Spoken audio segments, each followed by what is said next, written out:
ఈరోజు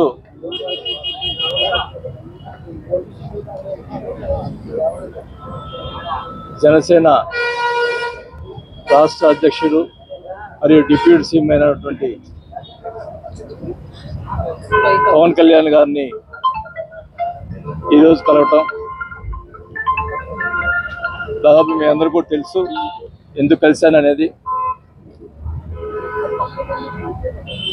మరి ఈరోజు పవన్ కళ్యాణ్ కలిసిన తర్వాత ఆయన పార్టీలోకి ఆహ్వానించారు. త్వరలో పార్టీలో జాయిన్ అవుతుంది జరుగుతుంది. ఒంగోలులోనే ఈ కార్యక్రమం జరుగుతుందని కూడా తెలియజేసుకుంటా ఉన్నాం. మరి అధ్యక్షులు గారు పవన్ కళ్యాణ్ గారు ఒంగోలు రావటం జరుగుతుంది. అక్కడ మరి ప్రకాశం జిల్లాలో సంబంధించినటువంటి చాలామంది నాయకులు కూడా వేరే వాళ్ళు ఉన్నారు.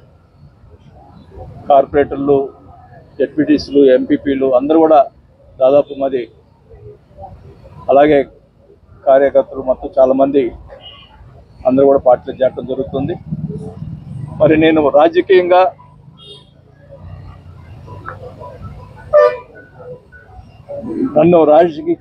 రాజశేఖర రెడ్డి గారు రాజకీయంగా తీసుకొచ్చి నన్ను ఎమ్మెల్యేగా మంత్రిగా చేసిన వ్యక్తి రాజశేఖర రెడ్డి గారు.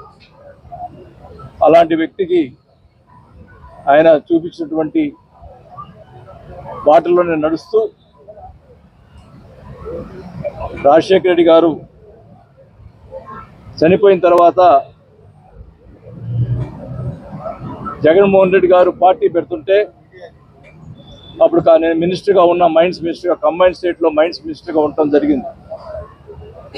అప్పుడు అధిష్టానం, అప్పుడు కాంగ్రెస్ పార్టీ అధిష్టానం, మీరు జగన్మోహన్ రెడ్డి గారితో పోతే మీ మంత్రి తీసేస్తామంటే ఆ రోజు మా కుటుంబంలో ఎవ్వరు కూడా ఒక్క నిమిషం కూడా ఆలోచించకుండా మంత్రి పోయినా పర్వాలేదు మాకు అని చెప్పి మేము రాజశేఖర్ గారు మాకు ఇచ్చినటువంటి, ఆయన నాకు చూపించినటువంటి రాజకీయ భిక్ష పెట్టినటువంటి రాజశేఖర రెడ్డి గారికి కుటుంబానికి అండగా ఉండాలనే ఉద్దేశంతో నేను మంత్రి పదవి వదులుకోవటం జరిగింది.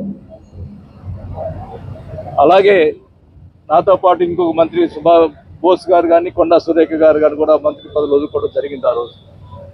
అలాగే ఇంకా 15 మంది ఎమ్మెల్యేలు ఆ రోజు వాళ్ళు కూడా రాజీనామా చేసి మళ్ళా బై ఎలక్షన్ పోవడం జరిగింది.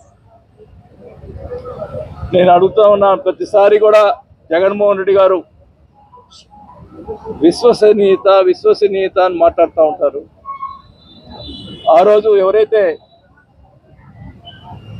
17 మంది ఎమ్మెల్యేలు, మంత్రులు కానీ ఎమ్మెల్యేలు కానీ మేము ఆయన కోసం రాజకీయంగా ఆయన ఎదగాలన్న ఉద్దేశంతో ఆయన కోసం మేము రాజీనామా చేసి మళ్ళీ బై ఎలక్షన్ పోయి అదే సీట్లో ప్రతిపక్షంలోనే కూర్చునే పరిస్థితిలో ఉన్నా తెలిసి కూడా మేము రాజీనామా చేసి బై ఎలక్షన్ పోయి మా డబ్బులు ఖర్చు పెట్టుకొని మేము ఎమ్మెల్యేలు అయ్యి మళ్ళా చేస్తే ఆ రోజు జగన్ గారు అన్న మాటలు ఏమిటంటే 17 మందిని కూర్చోబెట్టుకొని మీరు జీవితాంతం మా గుండెల్లో ఉంటారు,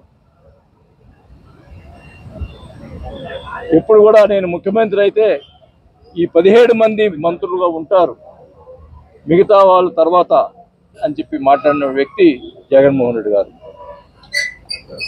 సరే, ఆయన ఎలక్షన్లు అయిపోయినాయి, మళ్ళా తర్వాత ఎలక్షన్లు వచ్చినాయి, అన్నీ చేసాం. మరి నేను అడుగుతా ఉన్న విశ్వసనీయత అంటున్నారు కదా జగన్మోహన్ రెడ్డి గారిని, మంత్రివర్గంలో ఎవరైతే త్యాగం చేసినటువంటి, నేనేదో త్యాగం చేశానని చెప్పుకోవట్లా, మిగతా 15 మంది కూడా ఉన్నారు పాపం. వాళ్ళందరినీ కూడా ఈ 17 మందిలో ఒక్కరినైనా మంత్రిగా ఉంచావా అని అడుగుతా ఉన్నా. కనీసం 4-5 ఇవ్వాలి కదా, కనీసం ఒక్కరు కూడా మంత్రివర్గంలో లేకపోవటం నిజంగా ఆయన మనస్తత్వం ఒక్కసారి మీ అందరూ కూడా గమనించాలని కూడా తెలియజేసుకుంటాం. రాజశేఖర రెడ్డి గారికి ప్రేమ వల్ల, ఆయన మీద ఉన్నటువంటి ప్రేమ వల్ల ఇన్ని రోజులు ఎన్ని ఇబ్బందులు వచ్చినా, ఎన్ని ఆటంకాలు కలిగించినా, ఎన్ని రకాలుగా ఇబ్బంది పెట్టినా కూడా నేను వైసీపీ పార్టీ వాళ్ళు నెట్టుకొని రావటం జరిగింది. మరి 2-3 సార్లు పవన్ కళ్యాణ్ గారు 2-3 సార్లు బహిరంగ సభలో వైఎస్ఆర్ పార్టీలో కూడా మంచి వాళ్ళు ఉన్నారు, బాలినేని శ్రీనివాస్ లాంటి వాళ్ళు అని చెప్పి 2 సార్లు ఆయన నా గురించి ఆయనతో మాట్లాడకపోయినా కూడా నా గురించి ఆయన మాట్లాడిన తర్వాత ఆయన మీద నాకు ఎంతో నమ్మకం, ప్రేమ కలిగింది.